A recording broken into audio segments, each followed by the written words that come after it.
बिस्मिल्लाहिर्रहमानिर्रहीम।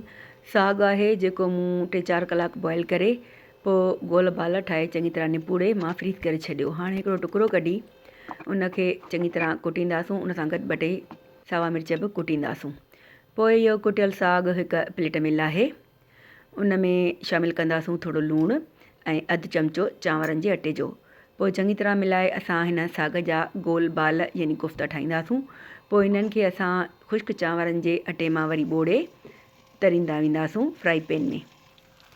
जॾहिं सभु कोफ्ता चङी तरह तरिजी वञनि चारों तरफ़, पोइ लाहे हिकु प्लेट में रखंदासूं ऐं साॻे ई तेल में असां थूम नंढड़ा कतरा करे फ्राई कंदासूं एसिताईं जेसिताईं गुलाबी थिए। जेसिताईं असांजी थूम गुलाबी थिए हिकु वटड़ी दहीअ जी असां फेंटे रखंदासूं।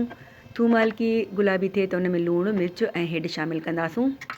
चङी तरह मिलाए पोइ उन में शामिलु कंदासूं फेंटियल दही। दही चङी तरह मिलाए हिकु टहिको अचे त पोइ उन में तरियल साग जा कोफ्ता विझंदासूं ऐं टहिकण लाइ छॾे ॾींदासूं।